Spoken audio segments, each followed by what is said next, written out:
अगर आपको अपने घर के चारों तरफ बाउंड्री बनानी है, तो आपको क्या चाहिए? क्या निकालोगे आप उसके लिए? एरिया निकालोगे या पेरीमीटर? अगर आपने पेरीमीटर कहा है, तो आप बिल्कुल सही हो। तो चलिए समझते हैं आखिर पेरीमीटर होता क्या है? पेरीमीटर का मतलब होता है किसी भी शेप की बाउंड्री की कुल लंबाई। तो मान लीजिए आपके पास ये गार्डन है। अगर आपको इसके चारों तरफ फेंस लगानी है, तो आपको उसकी पेरीमीटर निकालना पड़ेगा। तो पेरीमीटर का मतलब क्या है? शेप के चारों तरफ घूमना। तो अगर आप चारों तरफ घूमोगे, तो उसका पेरीमीटर पता चल जाएगा। तो पेरीमीटर क्या है? Perimeter is the total length around the boundary of a shape. मतलब आउटसाइड से जो हम बाउंड्री कवर करेंगे बाय वॉकिंग, वो पेरीमीटर कहलाएगा। तो total distance you walk is perimeter. तो perimeter is the sum of all sides. हमेशा आपको ऐड करनी है लेंथ सारी साइड्स की। तो इसमें अगर हम एग्जांपल लेते हैं, तो स्क्वायर के केस में क्या होगा? एक स्क्वायर जिसकी साइड ए है, हमें पता है स्क्वायर की सारी साइड्स इक्वल और पैरेलल होती है। तो अगर एक साइड हमें स्क्वायर की पता है, दैट मीन्स बाकी remaining sides are also A. तो पेरीमीटर क्या होगा? Sum of all sides. तो A plus A plus A plus A which is equal to 4a। तो पेरीमीटर ऑफ स्क्वायर है, तो हम डायरेक्टली ये फॉर्मूला लगा सकते हैं, 4 मल्टीप्लाई बाय साइड। एक एग्जाम्पल देख लेते हैं। Square with side 5 centimetre. तो पेरीमीटर क्या होगा? 4 multiply by side is equal to 4 multiply by 5 is equal to 20 centimetre. Next है पेरीमीटर रेक्टेंगल के केस में क्या होगा? हमें पता है लेंथ जो है लेंथ के इक्वल होती है और ब्रेड के इक्वल होता है। रेक्टेंगल में opposite sides are equal and parallel. तो पेरीमीटर क्या होगा? Length plus breadth plus length plus breadth. तो हमारा क्या फॉर्मूला आ जाएगा? 2 multiply by length plus breadth. तो perimeter of rectangle is equal to 2 multiply by L plus B. Example लेते हैं। अगर एक रेक्टेंगल है जिसकी लेंथ 8 सेंटीमीटर है और ब्रेड 3 सेंटीमीटर है, तो उसका पेरीमीटर क्या होगा? पेरीमीटर का फॉर्मूला लिखेंगे, पहले हम वैल्यूज डाल देंगे। तो आ जाएगा 2 multiply by 11 which is equal to 22 centimetre. हमेशा देखना है, अगर ये सेंटीमीटर है और ये मीटर में है, तो सेम यूनिट्स में पहले कन्वर्ट करना पड़ेगा और फिर सॉल्व करना पड़ेगा। अदरवाइज अगर सेम यूनिट में है, then we have no problem. Next is, अगर ट्राइंगल दिया होगा तो पेरीमीटर कैसे निकालोगे? Perimeter is sum of all sides. अगर एक साइड ए है, एक बी है और सी है, तो पेरीमीटर क्या हो जाएगा? A plus B plus C. तो पेरीमीटर ऑफ ट्राइंगल क्या हो जाएगा? Sum of all sides that is A plus B plus C. Triangle अगर एक है जिसकी साइड्स 4 सेंटीमीटर 6 सेंटीमीटर और 7 सेंटीमीटर है, तो पेरीमीटर क्या होगा उसका? 4 plus 6 plus 7 sum of all sides which is equal to 17 centimetres. तो अभी हमने perimeter of shape square, rectangle और ट्राइंगल देखा है। तो इस केस में पेरीमीटर ऑफ स्क्वायर क्या है? 4 multiply by side. Perimeter of rectangle है 2 multiply by length plus bread. और पेरीमीटर ऑफ ट्राइंगल क्या है? ए प्लस बी प्लस सी।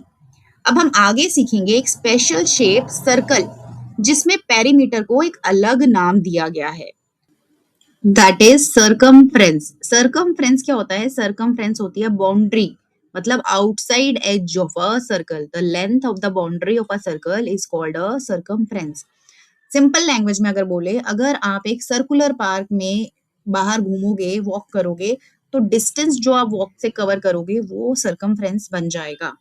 तो याद रखो, जो शेप्स जिसमें स्ट्रेट लाइंस रहती हैं, वहां आप पेरीमीटर वर्ड यूज करते हो, पेरीमीटर निकालोगे, और सर्कल या फिर कर्व्ड चीजों का आप सर्कमफ्रेंस कैलकुलेट करोगे।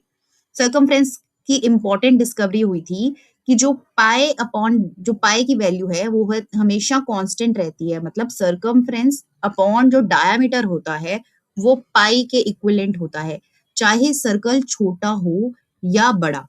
तो इमेजिन करो कि अगर छोटे से छोटा सर्कल और बड़े से बड़ा, अगर हम उसका सर्कमफ्रेंस को डिवाइड करेंगे बाय डायामीटर, तो वो हमेशा उसकी वैल्यू क्या आएगी? कांस्टेंट आएगी। और वो कांस्टेंट वैल्यू कहलाती है पाई। पाई हमें पता है वैल्यू इसकी 22/7 लेनी है या फिर 3.14। तो सर्कल की बाउंड्री को क्या कहते हैं? सर्कमफ्रेंस। अगर रियल लाइफ एग्जांपल में लो, तो जैसे कॉइन है या व्हील है या क्लॉक है, ये सब क्या है? सर्कल के एग्जाम्पल है। तो सर्कल के कुछ इंपॉर्टेंट पार्ट्स हैं, थोड़ा सा हम रिवाइज कर लेते हैं। हमें पता है ओ जो है वो फिक्स्ड रहता है, वो सेंटर ऑफ दी सर्कल कहलाता है। रेडियस होता है सेंटर से बाउंड्री तक, मतलब जो सर्कल की बाउंड्री है वहां पे अगर हम कोई भी पॉइंट डालें, तो distance from the centre to any point on the circle. तो ये O P, O C, O A, O D, O B, ये सब क्या है? रेडियस हैं और ये हमेशा कांस्टेंट रहेंगे। डायमीटर क्या होता है? सेंटर से होकर पूरी विड्थ, वो लाइन जो दो पॉइंट्स को सेंटर से जो क्रॉस करके निकलती है। तो DC इज द डायमीटर और AB इज द डायमीटर। तो line segment passing through the centre with and points on circle. तो डायमीटर हमेशा डबल होता है रेडियस की, क्योंकि हमें पता है OC भी रेडियस है और OD भी रेडियस है। तो R प्लस R क्या हो गया? 2R। तो डायमीटर क्या हो गया? Diameter is equal to 2R, हमेशा डबल होगा रेडियस से। तो जो आपको पॉइंट्स रिमेंबर करने हैं, सरकमफ्रेंस क्या है? Distance around the circle. Pi is the ratio of circumference to diameter and pi is approximately 3.14 और 22/7। और सरकमफ्रेंस अगर हमें निकालना है तो हमें पता है कि जो C अपॉन D है वो पाई होता है। तो C की सरकमफ्रेंस क्या निकलेगा? पाई मल्टीप्लाई बाय D। अगर D की जगह हमें डायमीटर की जगह रेडियस दिया हुआ है, तब हम क्या कर देंगे उसको? 2πr, क्योंकि diameter is twice the radius. तो फॉर्मूला बन जाएगा 2πr। तो अगर मैं अलग अलग 4 सर्कल्स बनाऊं तो क्या इन चारों में कोई रिलेशन कॉमन है? यस, वो रिलेशन है C divided by D, that is circumference divided by diameter. So for every circle, the ratio of its circumference to its diameter is the same. और वो सेम क्या है? That constant ratio is called pi, उसे pi कहते हैं। तो अगर हम कंपेयर करेंगे डिफरेंट सर्कल्स को और उसका सरकमफ्रेंस और डायमीटर को कंपेयर करेंगे तो हमारी रेशियो क्या निकलेगी? Circumference upon diameter. तो इस केस में सरकमफ्रेंस था 18.84 और डायमीटर है 6 सेंटीमीटर। इसमें है 31.40 और डायमीटर 10। तो अगर हम C अपॉन D की रेशियो निकालेंगे इन चारों सर्कल्स में तो हमेशा क्या आएगी? 3.14। तो in every case C upon D is equal to 3.14. So C upon D is the same for all circles और 3.14 क्या है? पाई की वैल्यू है। तो इसी से हम क्या निकाल सकते हैं? सरकमफ्रेंस का फॉर्मूला पाई D या circumference is equal to 2πr because diameter is double of radius, जहाँ पे पाई की वैल्यू या तो हम 3.14 ले सकते हैं या 22/7। सो ये याद रखना है आपने, नो मैटर हाउ बिग और स्मॉल द सर्कल इज। ये देखो कितना छोटा सर्कल है और ये बड़ा सर्कल है कंपैरेटिवली। जो रेशियो है circumference to diameter, that is C upon D is always constant and that constant is pi. Real life example क्या है? व्हील्स ऑफ कार और bicycle, circular clock, coins, plates, ring etcetera. The constant is denoted by pi and approximate value is 3.14 या फिर हम उसको 22/7 की form में भी लिख सकते हैं। And what is the relationship between diameter and radius? Diameter is double of radius and radius is half of diameter. तो ये सरकमफ्रेंस क्या होता है? ये पूरी बाउंड्री का अगर हम यहाँ पे एक चक्कर लगाते हैं तो that is the circumference of the circle. अब नेक्स्ट टॉपिक है arc of a circle. Arc किसे कहते हैं? Arc is a part of the circumference और बाउंड्री ऑफ अ सर्कल। हमें पता है ये पूरा अगर हम एक चक्कर लगाएंगे तो सरकमफ्रेंस बन जाएगा। तो अगर मैं सर्कल का सिर्फ एक छोटा सा कर्व्ड हिस्सा जैसे ये AB दिखाऊं तो क्या हम इसकी लेंथ निकाल सकते हैं? हाँ, निकाल सकते हैं और इस हिस्से को कहते हैं आर्क AB। तो आज हम ये समझेंगे इंपॉर्टेंट कॉन्सेप्ट कि आर्क क्या होता है। आर्क का मतलब है सर्कल की बाउंड्री का एक हिस्सा। पूरे सर्कल जो कि बाउंड्री को क्या बोलते हैं? सरकमफ्रेंस, और छोटे हिस्से को उसके पार्ट ऑफ द सर्कल को क्या बोलते हैं? आर्क बोलते हैं। हमें पता है फुल सर्कल का जो एंगल होता है वो 360 डिग्री है। तो जो आर्क है वो पार्ट ऑफ द सर्कल है। तो जो थीटा है, ये सिंबल जो है ये बताता है हमें कि हम एक पार्ट ऑफ सर्कल ले रहे हैं। ठीक है, तो पिज्जा का आउटर एज याद क्या दिलाता है? वो कर्व पार्ट, वही आर्क है। जैसे ये पिज्जा है, कर्व एज जो स्लाइस जो है ये आर्क रिप्रेजेंट करता है। ठीक है, अब सवाल है आर्क कितना बड़ा है? इसे बताता है थीटा। तो अगर थीटा 90 है तो आर्क AB जो है वो क्या निकलेगा? 1/4 ऑफ अ सर्कल। तो फॉर्मूला क्या है आर्क लेंथ का? Theta by 360 multiply bye 2πr। R जो है रेडियस है और थीटा वो है एंगल जो कि सेंटर से बना है, ये एंगल जो बनाता है। तो सर्कल का कितना हिस्सा लिया गया है ये एंगल बताता है। तो पूरा सर्कल जो है 360 डिग्री का, अगर हाफ सर्कल या सेमी सर्कल लिया गया हो तो कितना होगा? सेमी सर्कल होगा 180 डिग्री का, और क्वार्टर सर्कल अगर 1/4 लिया गया है तो डिवाइडेड बाय 4 करेंगे तो 90 डिग्रीज का आ जाएगा। तो आर्क लेंथ निकालने का फॉर्मूला है theta by 360 multiply by 2 pi R. Full circle जो है 2 पाई आर होता है, आर्क जो है उसका हिस्सा होता है। सरकमफ्रेंस का फॉर्मूला हमें पता है, सरकमफ्रेंस इज 2 पाई आर। तो arc is measured in length centimetres में, मीटर्स में, etcetera. Theta is always taken in degrees, हमेशा ये डिग्री में होगा। जब थीटा 360 डिग्री है तो आर्क लेंथ 2 पाई आर मतलब पूरा सरकमफ्रेंस होगा उसका। जब थीटा 180 है तो आर्क लेंथ होगा पाई आर। ठीक है, तो अगर हम एक एग्जाम्पल भी लेते हैं, एक सर्कल जिसका रेडियस 7 सेंटीमीटर और एंगल जो है वो 60 डिग्री का बनाता है, तो आर्क लेंथ क्या होगा 60 बाय 360। हमें आर्क लेंथ का फॉर्मूला पहले लगाएंगे, theta by 360 multiply by 2 pi R. तो थीटा में 60 degree bond 360 degree multiply by 2, pi की वैल्यू 22/7 और रेडियस इज 7, 7 से 7 क्रॉस हो जाएगा तो 1/6 multiply by 44 which is equal to 22/3 centimetre. कभी भी 360 से डिवाइड करना मत भूलना। रेडियस दिया होगा तो रेडियस यूज करना, अगर डायमीटर दिया होता है इस केस में तो हम क्या करते, पाई डी कर देते। डायमीटर नहीं दिया हुआ तो 2 पाई आर लगाएंगे। ठीक है, तो अगर हम आर्क लेंथ निकालनी है और डायमीटर दिया हुआ तो theta by 360 degree multiply by pi D हो जाएगा। तो लेंथ जो है और एरिया है वो डिफरेंट होता है। ये आर्क लेंथ जो है वो सरकमफ्रेंस का पार्ट है, ये हमेशा आपको याद रखना है। तो ये टॉपिक एग्जाम में सबसे ज्यादा पूछा जाता है, तो इसको बिल्कुल भी स्किप नहीं करना। नेक्स्ट इंपॉर्टेंट टॉपिक है यहाँ पे स्टैगर, मतलब रनिंग ट्रैक का कॉन्सेप्ट है। स्टैगर किसे कहते हैं? स्टैगर एक्स्ट्रा डिस्टेंस होता है जो कि रनर्स को दिया जाता है आउटर लेन्स में, ताकि जो रनर्स हैं वो सेम डिस्टेंस कवर करें किसी भी रेस में। अगर आप ये देखोगे कि ये जो रेस ट्रैक बना हुआ है ये स्ट्रेट लाइंस और कर्व लाइन से बना हुआ है, मतलब सेमी सर्कल इधर हाफ सर्कल और इधर हाफ सर्कल, तो आउटर लेन का जो सरकमफ्रेंस है वो ज्यादा होगा। आउटर लेन का सरकमफ्रेंस ज्यादा क्यों होगा? क्योंकि अगर आप यहाँ से सेंटर से पॉइंट देखोगे तो उसका रेडियस ज्यादा है, तो सरकमफ्रेंस भी ज्यादा होगा।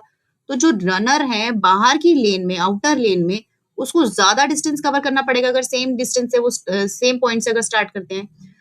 अगर आप ये देखोगे ये इसकी जो स्ट्रेट लाइंस हैं वो तो सारे रनर्स के लिए सेम है, बट जो कर्व लाइन है उसका डिस्टेंस किस पे डिपेंड कर रहा है? रेडियस पे डिपेंड कर रहा है। तो रेस को फेयर बनाने के लिए और जो रनर्स हैं आउटर लेन्स पे जो हैं उनको एक एक्स्ट्रा स्टार्टिंग डिस्टेंस दिया जाता है। अगर आपने अपने स्कूल में कभी रेस की हो या देखी हो तो आप देखोगे, और उस एक्स्ट्रा डिस्टेंस को क्या बोला जाता है? स्टैगर बोला जाता है। आप इस पिक्चर में आराम से देख सकते हो कि सारे रनर सेम डिस्टेंस कवर करें, इसीलिए अलग अलग पॉइंट्स मार्क किए जाते हैं। आउटर वाले को एक एडवांटेज नहीं दिया जाता कि आपको लगे कि हाँ ये बहुत आगे कर रखा है तो इसको एडवांटेज मिल गया, ये जल्दी हो जाएगा।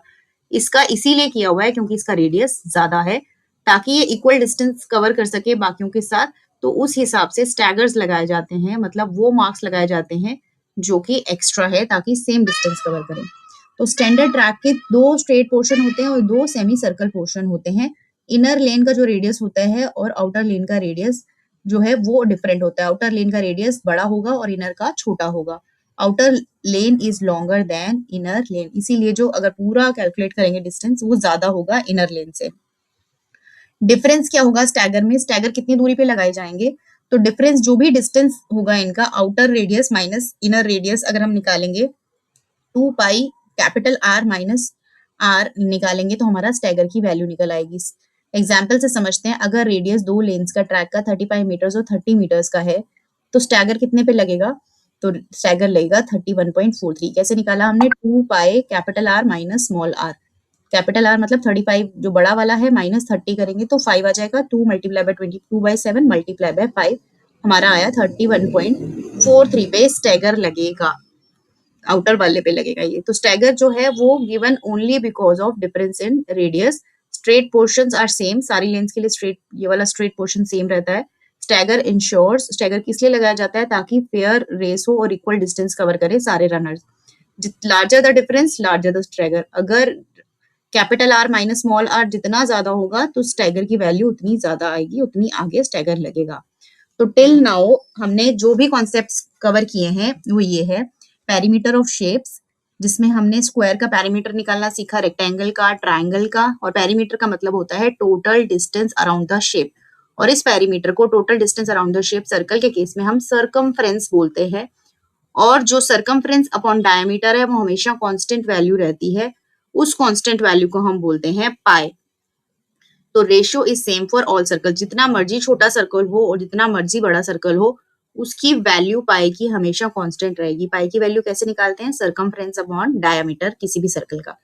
आर्क होता है पार्ट ऑफ सर्कल, और आर्क लेंथ निकालने के लिए हम कौन सा फॉर्मूला लगाते हैं? L is equal to theta by 360 multiply by 2 pi R. यहाँ पे थीटा क्या है? Angle at the centre. ये वाला जो एंगल बनता है सेंटर से उसको थीटा बोलते हैं। थीटा जो है 360 डिग्री होता है, तो लेंथ ऑफ आर्क होगा 2 पाई आर। थीटा अगर 180 मतलब सेमी सर्कल में L होगा पाई आर। थीटा अगर 90 है तो लेंथ ऑफ आर्क है पाई आर बाय 2। तो सर्कमफ्रेंस क्या होता है? स्टैंडर्ड ट्रैक में 2 स्ट्रेट पोर्शन और 2 सेमी सर्कल पोर्शन होते हैं। तो सर्कमफ्रेंस ऑफ ट्रैक क्या होगा? 2 straight portion L1 plus L2 plus 2 pi R, मतलब 2 पाई आर क्या हो गया? सर्कमफ्रेंस। स्टैगर किस लिए लगाया जाता है? Extra distance that is given to the runner in the outer lane so that all runners covers the same distance. तो 2 pi capital R minus 2 pi small R, तो difference in distance between two lanes और difference in circumference. तो stagger between two lines का ये formula है। तो अगर हम बोले तो अभी हमने पेरीमीटर ऑफ शेप्स देखा, सर्कमफ्रेंस ऑफ सर्कल देखा है, C अपॉन D कांस्टेंट होता है, आर्क लेंथ निकालनी सीखी, हमें ट्रैक की वैल्यू निकालनी आई और स्टैगर की वैल्यूज निकालनी आई। तो इससे रिलेटेड हम अब 6.1 एक्सरसाइज स्टार्ट करेंगे। आप अच्छे से एक बार इस कॉन्सेप्ट को गो थ्रू करो, अगर कोई भी क्वेरी है तो आप पूछ सकते हो। तो until we meet again, keep learning, keep practicing and keep growing. Thank you.